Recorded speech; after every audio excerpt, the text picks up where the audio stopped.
창세기 2장 7절과 8절 말씀을 보니까 하나님이 처음 아담을 지을 때 흙으로 지었지만 그 코에 생기를 불어줘 뭐가 됐다고? 생명, 살아있는 사람이 되었다는 거예요.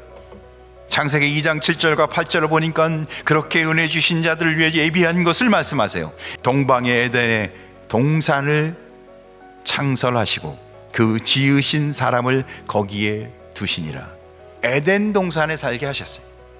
거기서 뭐 했을까요? 하나님의 은혜 안에 사는 겁니다. 하나님의 은총 안에 사는 거예요. 하나님의 빛 가운데 사는 거예요. 천국의 삶이 임한다는 거예요. 사랑하는 성도 여러분, 2025년 하나님의 영으로 하나님의 생기가 우리 심령과 가정과 직장과 이 나라 민족에 임하여 하나님의 복이 임하길 주님으로 축원합니다.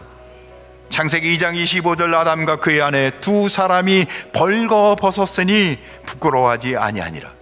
하나님이 지은 사람들의 삶은 창피가 없고 부끄러움이 없어요. 왜? 하나님의 은혜 안에 사니까, 죄가 그들을 관영하지 아니하니까. 이런 삶이 얼마나 행복하겠어요.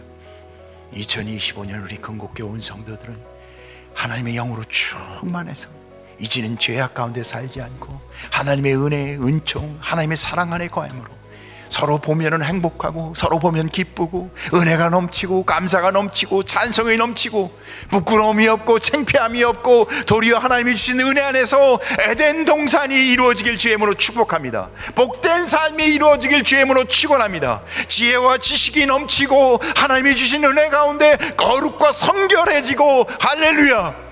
그런데 하나님이 없는 인생, 하나님이 없는 것처럼 사는 인생, 살아있지만 죽은 인생이에요. 우리는 어떻게 살아야 한다고요? 하나님의 은혜가 필요한 사람인 거예요. 하나님의 은혜 속에 살아야 하는 거예요.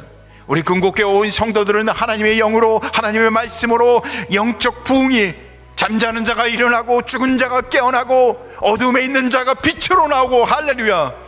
2020년 소망이 없는 자, 희망이 없는 자, 살 가망이 없는 자, 인생에 어디로 가야 할지 모르는 자, 오늘 하나님의 이 말씀을 들으시기 바랍니다. 너희 마른 인생들아 여호와의 말씀을 들을지어다. 에스겔 37장 5절 이 뼈들에게 말씀하시기를 내가 생기를 너희에게 들어가게 하리니 너희가 살아나리라.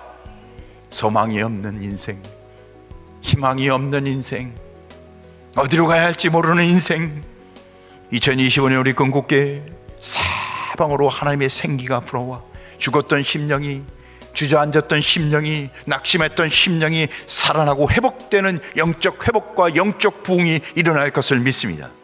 하나님 우리를 부르십니다. 생명으로 나오라. 예수 그리스도 안으로 오라. 생명 되신 예수 그리스도 그 은혜의 자리로 나오시길 주님의 이름으로 축원합니다.